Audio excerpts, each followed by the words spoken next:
Okay, so here we are. Khazad-Dum.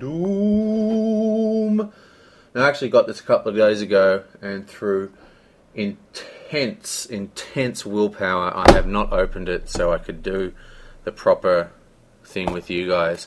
Namely because I was waiting for a delivery of these because I had run out and I didn't want to get crap all over the cards.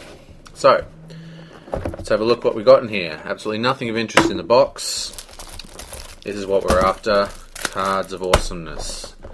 So, anything else in here that's worth looking at? Yes, there is some kind of sheet.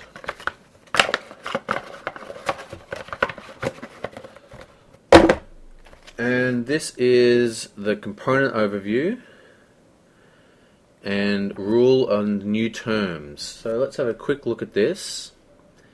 Encounter cards with actions. An action on an encounter card in play can be triggered by any player following normal restrictions on triggering abilities. Okay, so that's just kind of like an action you can choose to do. Last player. Some cards refer to the last player. The last player is considered the player sitting directly to the right of the first player. If there is only one player playing, then that's obviously it's the last player. Immune to range damage. Great Crave Troll has the text immune to range damage. Immune to range damage means that characters participating in attack via the range keyword are not able to deal damage to that enemy. If a ranged character participates in the attack against Cave Troll through another means than the range keyword, then it is able to damage it. And what that basically means is that you can't, if you're a player 2 and player 1 is facing the troll, you can't use your ranged character to attack, but if you're player 1, you can use an arranged character. So normal attacks are ineffective. Okay. What we'll do is we're going to go through the player cards and then we'll go through the quest cards because there's quite a lot of cards to get through. This will probably be a couple of different videos. So let's get started with player cards because that's the exciting stuff, isn't it? For me anyway. Probably shouldn't have cut my nails before I decided to open these.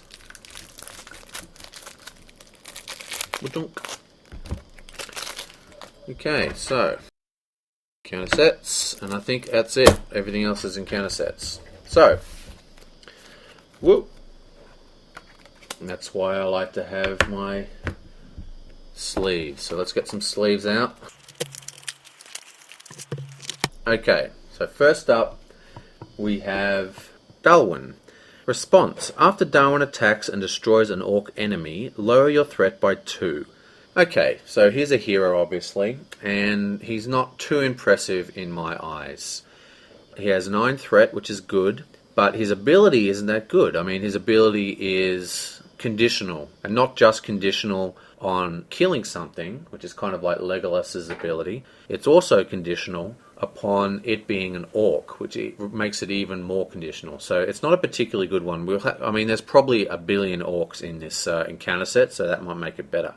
Interesting to note, though, of course, is what people are calling on the forums the Dwarf God, which gives plus to attack and defense and will, I think it is. I think it's all 3, or it might be just will and defense. I will quickly have a look. Okay, I'm back. Anyway, the Dwarf God adds attack and will, which makes this guy attack for 3, which is the same as Aragorn. So as long as you've got him running somewhere on the board, he becomes a lot better. And I think you're going to find that with a lot of these dwarf things, that if you don't have Iron Foot on the table, they're not going to be nearly as good. Next, we have Bfur. Now this is an interesting card. What have we got here? Cost 7. I love heroes that are like 7 or less, so that's awesome. He's got 2 will, which is also countable as 3. 1 attack, countable as 2 attack, and 2 defense. 3 wounds is not very good. Anyway, his action. Pay 1 resource from a hero's resource pool and add 1 resource to Bfur's resource pool. Any player may trigger this ability once per round. Okay, so there was some discussion on this. I think it's pretty clear that this means the ability can be triggered once by any one player, not that any player can trigger it once each. So basically, he's like, you can swap resources onto him. I don't think the resource ability is particularly good, but having a quester that can quest for 3 and only costs 7 is pretty good. I mean, that is fantastic. And remember, of course, he can hit for 2 even. So, I mean, he's a very, very good card with good old Ironfoot. Okay. So, let's have a look what is next. We have a unique belt, and attached to only to dwarf heroes, and exhaust the belt to give attached hero a resource icon of your choice until the end of the phase. Well, this is a pretty ridiculously powerful card. It is obviously unique, but if you run this upon a Ziggy target, which we'll get to later, or if you put it on a Steward of Gondor, you will be able to pretty much pay for anything because you only need to worry about collecting resources on one toon. So I think that's fantastic, very good card. But unfortunately, the problem with these cards is that have the unique symbol is that, well, you're kind of stuck using them. Like to get the decent draw, to get a draw where you're expected to pull them, you're also going to have a lot of dead cards. Now, Protector of Lorien allows you to discard dead cards for quest or defense, and that's all well and good. But that's just something to keep an eye on. Okay, and here we have Dorans Song, which is another song. This is a leadership song. Action. Choose a dwarf hero. That hero gets +2 will, +2 attack, and +2 defense until the end of the round. Now, this is a ridiculous card, okay?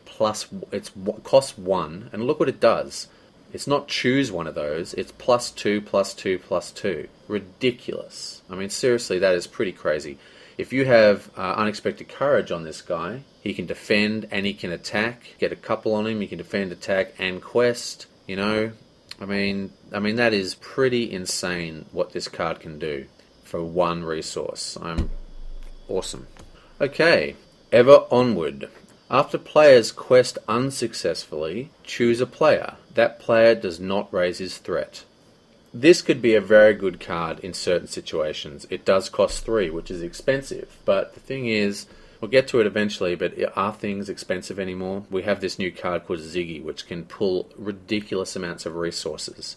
So 3 might not be that hard to spend. And yeah, I mean, we've all been in that situation where we've quested unsuccessfully and we want to control our threat gain, and this is a good card for it. But this is also one of those cards that I think will be sitting in my hand most of the time, not doing much. It'll either be too expensive to cast, or maybe not, there's Ziggy, or we will quest successfully and not need it. Or we will want to save our resources to cast an expensive card next turn. So I just think that this is not really as good as it sounds. It would have use in certain quest scenarios most likely, but for now I think not too impressed. Okay, and here we have the Veteran of Neanderthal or something. I'm terrible at pronouncing these things. But anyway, he is another dwarf and he has an interesting effect. He comes in with 1 damage mark.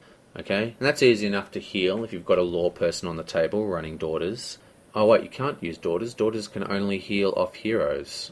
So, is there any way to heal? I guess Landris is the only way to do it, but that seems like a real waste. But anyway, he comes in with 1 wound. So he's a bit of hit and miss, this guy. He's only got 2 health, but he attacks for 3. And remember, I'm pretty sure, I'll check. Don't want to make that same mistake. Yes, I don't want to make that mistake I made in my last video about Duodane Mark. But anyway, Ironfoot does affect all characters. So this guy actually is attacking for 4, and that's a pretty intense attack. So I think he's going to have his real uses. He does cost 4 though, which is expensive. Or is it? We'll get to that later. Okay, and here we have a Daradelf Axe. And this is an interesting weapon. It can only attach to dwarf characters, but note it says characters. This is the first plus attack card that is not limited to heroes. You can actually put this on characters, when that's a huge difference. And check out the response. After attached character attacks, deal 1 damage to the defending enemy. And what this means is that even though he's getting +1, he's actually getting +2. And that damage goes through even if his defense is too high. So even if you can only attack for 4 and he has a defense of 6, you're still going to put 1 damage on him. Extremely good card, only costs 1. Love it. Here we have another event, Khazad-Dum, Khazad. Costs 0. They're always fun to see. Action. Choose a dwarf character. Until the end of phase, that character gets +3. Obviously, insane card. If you're running a dwarf deck, there is no way you will ever not be running that card. It's just too good. +3 attack for no cost, as if you wouldn't run it. And here it is. This is the one that C is about. Ziggy Miner, better known by some as Ziggy. He's a dwarf. He's got will, whatever. But the point is his action. Exhaust the miner, you name a number, and then you discard the top 2 cards of your deck. Now, if one of those numbers is equal to the cost of the number you named, you can choose any hero that you control and place that many resources on the hero. And what that means is that it is possible to draw 12, 13, 14, 15 resources a turn every single turn once you get this combo running properly. Now, there's lots of people saying pro and con and all this kind of stuff, and there is a lot of legitimate worries about this card. Basically, if you're running a proper Ziggy deck and you've got access to more than 3 core sets, getting that 15 resources every turn, and not just one turn, I'm talking about every single turn, is not that hard, as in it happens in most of the times I've done my test games. But seriously, it can be really, really fun though. And that's the thing. I mean, this game is to have fun, and it's actually quite fun to do that. But at the same time, the deck needs to be very specific to be able to pull that kind of resources. You need to run parting gifts, so you can send resources to your partner across the way. And you basically use one deck as a completely, all it does is generate resources and send them out, and everything else is on the other deck. You're using Bjorn, and you're using that other dwarf who's smoking the pipe, who I can't remember his name is, the 2 6-cost characters, and you need Gildor to function. It's an extremely powerful combo, and one that I think is a little too powerful. In in solo games it's not quite as bad because it takes a while to get the combo running, but in 2-player games it is seriously insane, and in 3-player games, you can literally not lose in 3-player games. You just have one resource engine running Ziggy, then you have you have a quest and an attack deck like it's a 2-player. So you're basically playing a 2-player game, but with this extra super resources, so you can play every single card in your hand every time. It's insane. The deck is a little bit complicated.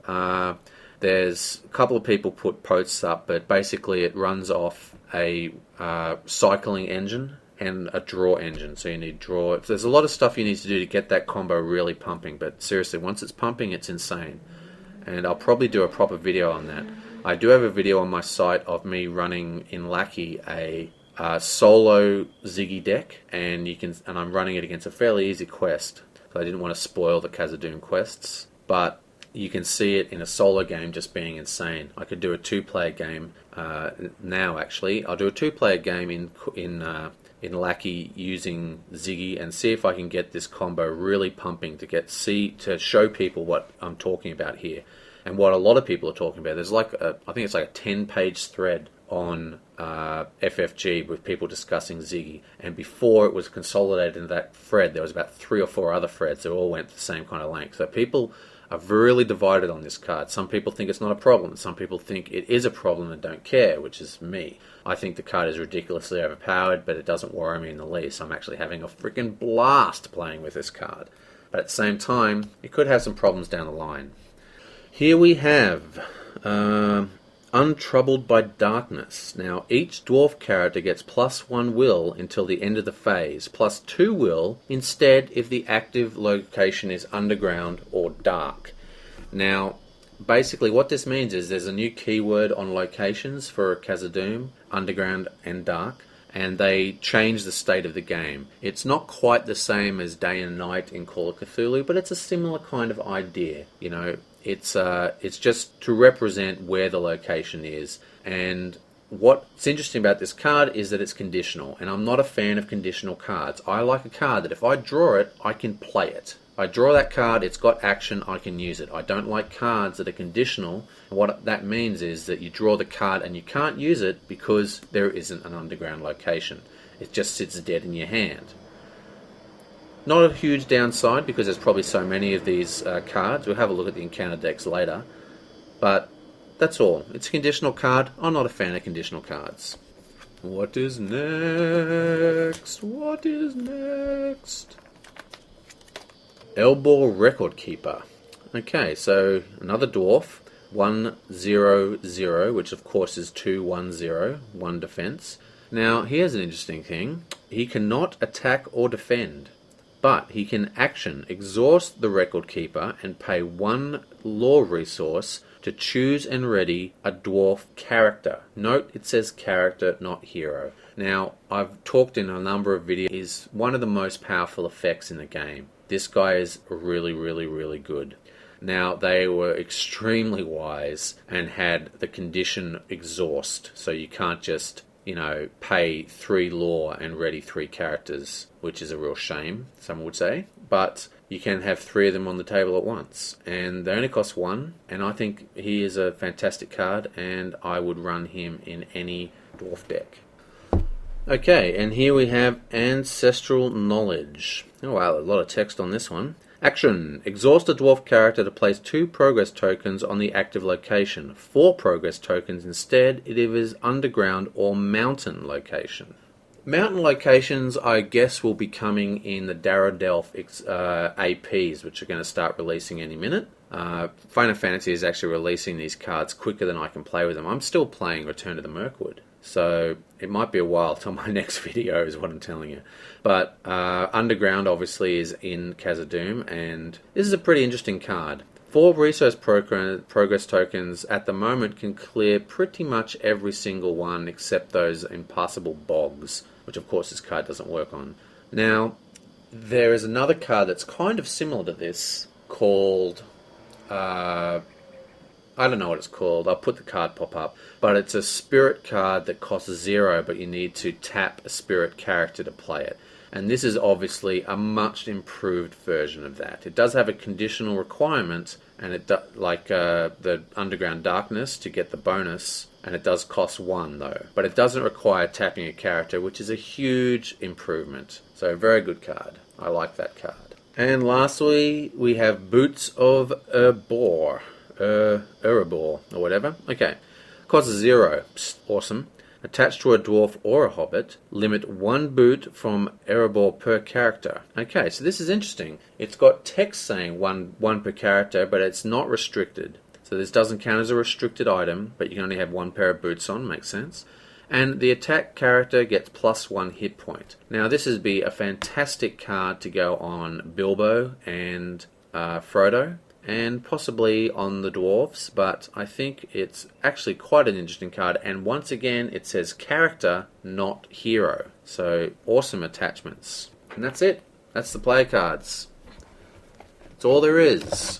A lot of people were very disappointed with the fact that this is all the player cards we get, which isn't really that many considering that's about the same amount you get in a single AP. But what they don't really take into account is that what this is like an upgrade of new encounter cards. This is what you're buying, all the encounter cards and all the future APs that are going to use these encounter cards to set their quests up. And that's where the real, that's really what Khazad-Dum is about, is giving us a new set of encounter cards besides the ones that just come with core. So, that's the end of that. Okay, so my plan to do all the quest cards and then do the encounter decks is kind of failing because they're quite complicated quests. So what I'm going to do is I'm going to just stop this video now with the player cards being done, and then I am going to go through each of the quest cards and just go through each of the quests, but only the quest cards that I need to. So I'm just going to set it up, look through these quests, sleeve them all, figure out how I'm going to do the other videos so they don't take a billion years and make some kind of sense. So I will catch you soon.